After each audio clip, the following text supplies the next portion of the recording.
more steps for the fly front. The only thing I've done since our last video is edge stitched that fold that we created on the the right front. Remember we had on the back, we had created just this long skinny triangle here where we folded beside the seam there but into the seam here, and so we've got a little bit of space here at the bottom of that triangle. Remember that from the last video? Because we folded at the seam there and then into this seam, like we just continued that same fold up from the center front seam. Then, so the only thing I've done then is edge stitch that. Can you see that that's been edge stitched? Yeah? Okay. So now I want to get the front laying how I want it to lay when it's on. I want everything nice and flat. I definitely don't want to see the zipper. I don't want it to be looking about like that, right? I want to cover over the zipper. So I cover that over, probably almost a centimeter of overlap. You'll see when it's laying flat. And then I want to pin it closed. And I'm pinning it just along my edge stitch there. And making sure that it is all laying nice and flat. Even right at the bottom here, it should be really laying nice and flat. So it's a little rumply in the video there, but when I spread it out, it's flat. Okay, so what I want to do next, on the back, on the inside now, I know it looks good on the outside, right? So on the inside, if I open it up here, this extension, the zipper's already attached to the extension. That's where it's already been sandwiched in and stitched down. But the zipper's not attached to this side. This is just a single side that's been interfaced. It's not attached to that side yet. So that's our next step. So I've got the zipper foot in. And on this machine, if I move the needle placement to the left, then the needle's right at the left-hand side of the zipper foot, and that's where I like it to be able to sew a zipper. And I'm just going to move everything out of the way and just work on that interfaced piece, and I'm going to plant the zipper right down there. The zipper at the top here, at the top, the zipper tends to wing out to the right. That's totally fine. In fact, we want that because that's going to make the whole front lay flatter. If I force this over, it's going to make like a little bubble on the pant. We don't want that. So just let the zipper lay how it wants to lay. And if it's winging out to the right, that's totally fine. Okay, so now with the zipper foot, I'm just going to come down right beside there and only on that interfaced fly piece.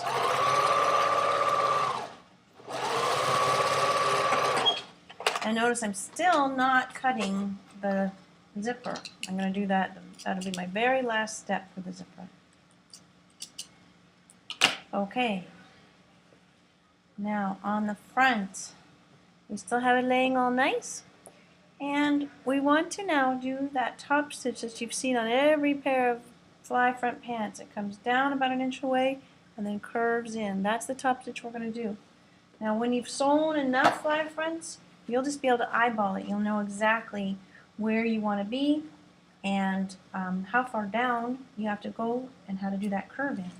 Okay, but for this, sorry, I'm just adjusting that because it does seem to want to curve in.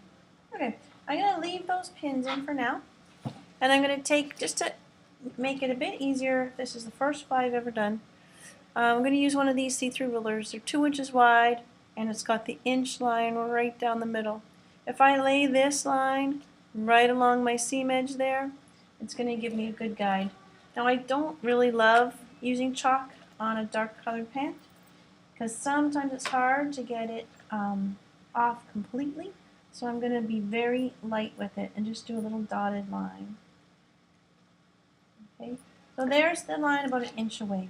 Now at the very bottom, I'm curving it in, and you can just sort of rough that in. It should look like a nice smooth curve though. The curve, I'd say, starts about 1 inch up from the bottom, and this line is 1 inch in. So, okay, we're ready to sew that almost. If I sewed it right through all those layers, I'd have a problem, right? I would not be able to open up that fly. So I move the extension out of the way, and I'm going to pin it out of the way so I don't forget. Pin it out of the way, and you'll see right at the very bottom, it's still going to be in my way. I might not be able to come right up to the seam when I do my top stitch, but that's okay, I can catch it later. Okay, here we go. So I still want to use the zipper foot, but my zipper's on the other side now, right? So I have to switch the zipper foot over to the opposite side, because we are working on the upside down on the zipper now. On this machine then, I want to move the needle all the way to the right. Okay.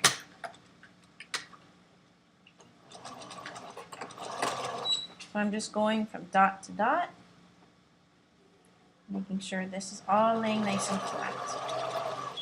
See how the fabric is kind of getting pushed up here and bunched up?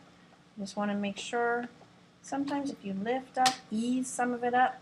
We definitely do not want any puckering happening here at all. This is the most important top stitch on these whole pants. If the fly looks funny, you're not going to want to wear these pants, right? I'm coming down the curve, and I just reached under and made sure I pulled that extension piece as far, let's see if I can get you to see, far out of the way as possible, because I don't want to sew up on that bump. And I'm just doing a gentle swing around, and I want to lower my needle so I can complete that as a pivot. Alright, I can feel all the bumps underneath there, and I don't want to sew on the bump, so I'm just going to take maybe a couple more stitches and then do a little back tack. Okay, now I will be completing that with one more little step. If I take out these pins, I can probably take out all my pins now. Okay, with everything lying together then on the back, everything is closed. Get rid of all the yucky threads. Everything is closed. I'm going to do two things. First of all, I'm going to pinch all those layers, not the actual pant, but the interface layer, the zipper, and the extension piece. And I'm going to do just a back tack, hold that together, making sure I'm not catching the actual pant in there. Now just let me ponder for a second. Yeah, I'm going to get rid of the zipper foot. Nothing else needs the zipper foot anymore. Get the regular foot back in there. Please remember to return the zipper feet back to their correct spot. Okay, so all those layers, but not the pant, right? You understand what I mean by that? This is the actual front of the pant. I want to keep that well out of the way. So I'm only working in this little area here. And I want to just back tack so that these layers all stay together. So I'm going to do a little back tack there, and then just come around, just peeking underneath to make sure I'm not catching the pant. I can't go very far because I will be catching the pant. And a little back tack there. So I've just basically stitched, what, like an inch across there, a couple centimeters. And I'll try and give you a little close-up of that. Alrighty, so it's just, let it focus, and you can see I've just stitched an inch there to there. Just so when you open up the pants, that part stays together. Back on the outside to finish it off. And it's just, you can see my curve here, and then it stops, right? Can't have that. So we're just going to finish that off. Quite often on jeans, they'll have that finished off, and then there'll be a bar tack a little higher up here, right? We won't do the bar tack because this is a dressier pair of pants. And I can feel the zipper, the metal piece is way down here, so I don't have to worry about possibly hitting that. I can sew slowly right over the nylon teeth of this zipper, and it's going to look like one continuous curve. Because my back tacks are small and neat, it's not going to look messy on the front. Trim your threads really nice and close. We definitely don't want to see ends. And even on the back, if you pull the threads a little bit toward the back, those little ends that you just can't clip close enough they'll pull them from the front onto the back. Okay, so now the zipper is sewn across there. That's all good. So now I'm safe to cut the zipper. Okay, I'll go ahead and cut the zipper